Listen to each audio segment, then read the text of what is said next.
캡틴 마블을 보고 왔습니다. 가장 큰 이벤트가 될 어벤져스 엔드게임의 직전 영화로서, 또 논란을 일으켜 안 좋은 쪽으로 화제가 된 영화로서 작은 기대와 작은 실망을 동시에 안고 다녀왔네요.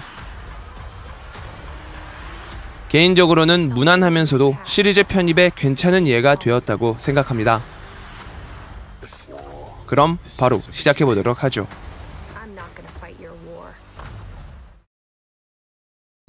영화 캡틴 마블은 마블 시네마틱 유니버스의 솔로 영화 공식을 그대로 따라가고 있습니다. 히어로의 탄생과 비화, 각성을 위해 비슷한 능력을 가진 빌런과 그 빌런을 강조시키기 위해 상대적으로 유명한 배우를 캐스팅한 것까지, 앞선 시리즈에서 볼 수 있던 요소들을 전부 모아본 듯한 느낌이었죠. 이는 장점이자 아쉬운 점으로 다가왔는데요. 새로운 히어로를 소개하는 좋은 루트임은 분명하지만 이 방식이 자주 사용되다 보니 느끼게 되는 스토리적 피로감이 있었기 때문입니다. 이를 방지하기 위해 이야기를 꼬아보지만 마블 시리즈를 어느 정도 알고 계신 분들이라면 반전적 상황이 크게 와닿지 않는 것도 한 몫을 했죠. 평이한 스토리와 평이한 반전, 따라서 무난하다는 말이 잘 어울릴 것 같습니다.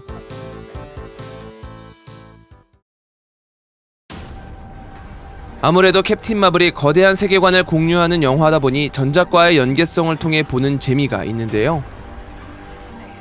이는 꼭 전작을 다 봐야만 한다는 것을 의미하지는 않고 이렇게 풀려나가던 것이구나 라는 작은 재미를 의미합니다.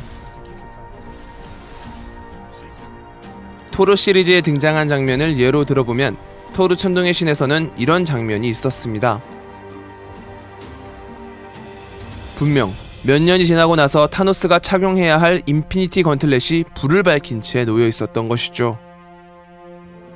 토르 라그나로크에서는 이에 대한 설명을 허무하면서도 유쾌하게 풀어놓습니다. Odin's treasures. Fake. Most of the stuff in here is fake. 이렇듯 캡틴 마블에서도 깨알처럼 연결되는 부분들이 있는데요. 닉 퓨리가 어벤져스 프로젝트를 성공시키기 위해 한 행동들과 그 목적, 인피니티 워의 상황까지 일어나고 나서야 캡틴 마블을 호출한 이유, 쉴드의 요원 필 콜슨, 가디언즈 오브 갤럭시의 설정들까지 이외에도 알고 보면 재밌는 점들이 많습니다. 마블 세계관의 첫 단추로 느낄 수 있는 부분이 많기에 이를 찾아보는 것도 재밌는 요소가 될 것입니다.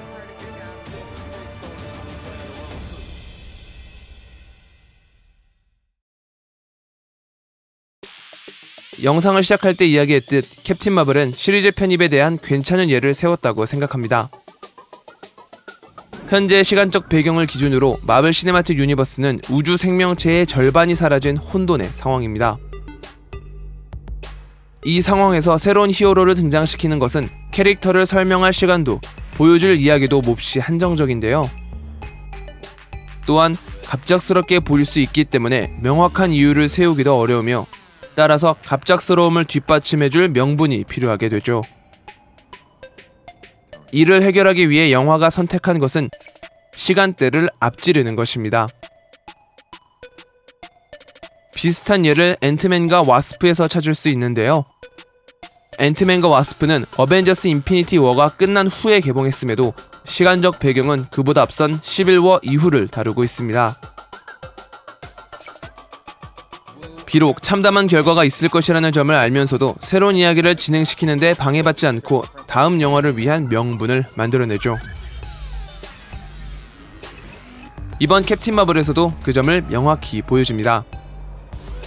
90년대 배경을 통해 어벤져스가 본격적으로 활동하기 전의 상황을 보여주며 메인 세계관에 합류했죠. 앞으로도 새로운 히어로들과 다시 등장할 수 없는 히어로들이 과거를 다루며 자연스러운 이야기를 끌어갈 수 있는 예시를 남겼다고 생각합니다.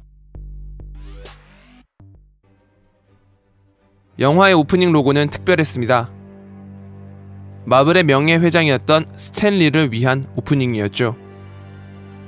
수많은 마블 영화에서 카메오로 나왔던 그였기에 캡틴 마블에서도 그를 만나볼 수 있는데요. 괜시리 기분이 묘하더라고요. 사전 촬영을 통해 스파이더맨 파프롬 홈까지 등장한다고 하니 남은 영화에서 나올 그의 모습을 기다려봅니다.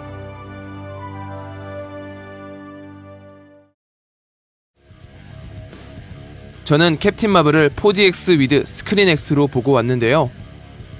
스크린 X는 세 면을 활용해 넓은 공간감을 느끼게 해주는 관람 방식입니다. 보다 더 넓게, 보다 더 광활하게 표현해 영화의 몰입도를 높여주죠. 캡틴 마블에서는 공중 액션이 많기 때문에 우주의 모습, 활공하는 캡틴 마블, 전투기 씬 등 볼거리가 많은데요. 이를 받쳐주는 바람과 의자의 움직임, 각종 효과들이 있어서 더욱 집중할 수 있었네요. 개인적으로는 마지막 클라이막스를 장식한 액션이 가장 기억에 남습니다. 깊이감과 광활함이 표현된 장면이 많기 때문에 새로운 방식의 관람을 원하신다면 캡틴 마블을 스크린 X로 보시길 추천드립니다. 마블의 전통답게 쿠키 영상이 있으며 다음 영화가 바로 아기다리 고기다리던 엔드게임이어서 기대감을 더욱 높여줍니다. 쿠키의 감칠맛에 대해선 더 말하면 입이 아프니 엔딩 크레딧이 올라갈 때까지 기다려보세요. 인피니티 워는 한참 기다렸던 것 같은데 엔드게임은 겨우 한 달 반 정도밖에 남지 않았다는 게 신기하면서도 어색하네요.